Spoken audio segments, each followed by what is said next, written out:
Ngayong hapon, meron tayong mga nag-surrender and arresto. This is a joint operation by the NBI and the PNP, Region 11, o Pro 11. Simultaneously, nagkaroon tayo ng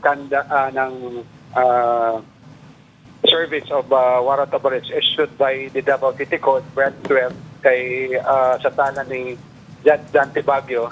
And ito nga, meron tayong nahuli this afternoon.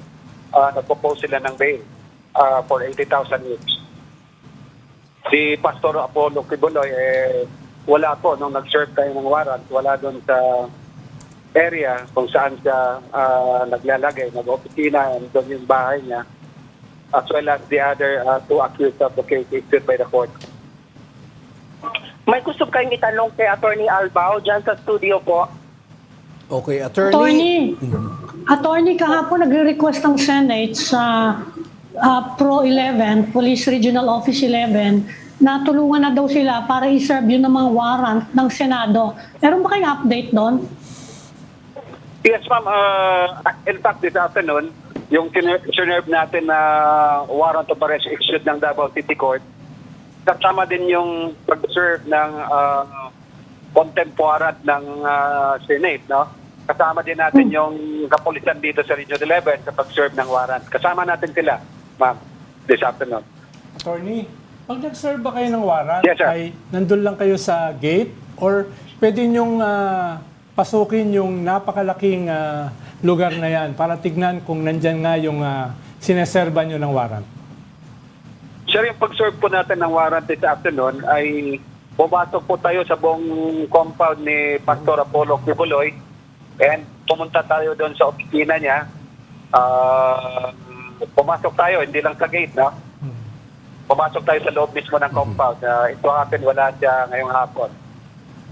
Okay, Attorney, hindi naman po kayo nahirapan magkaroon ng access dyan sa sa KOJC compound. yes, sa compound. Hindi naman tayo nahirapan dyan, no? Pag-serve ng warrant. In fact, yung mga tao ni Pastor Apollo Kibuloy, very cooperative.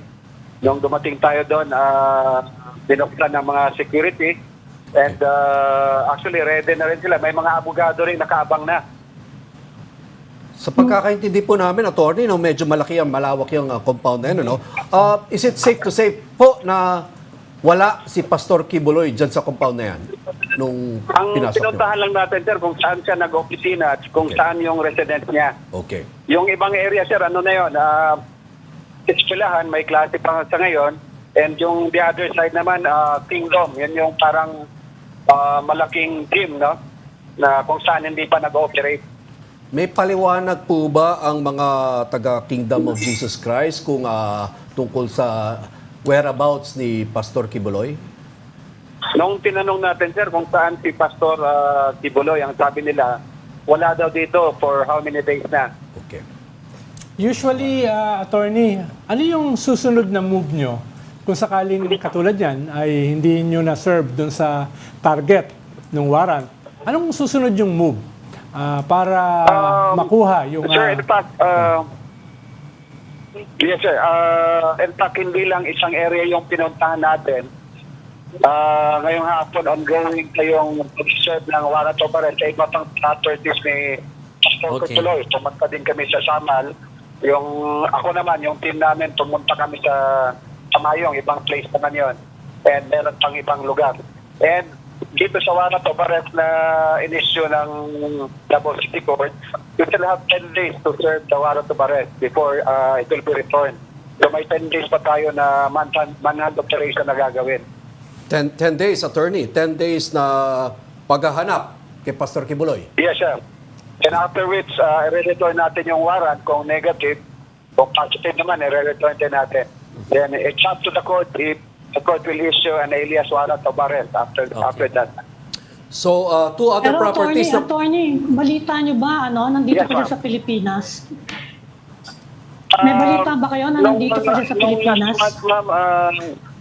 Yes, ma'am. Ang balita namin, nandito pa siya sa Pilipinas. In fact, yung mga sasakyan niya, kasali yung aeroplano at saka helicopter, andito pa. No? Meron tayong mga information, andito pa. Pero pwede ba, accurate ba na sabihin namin, tawagin na namin siyang fugitive at this point?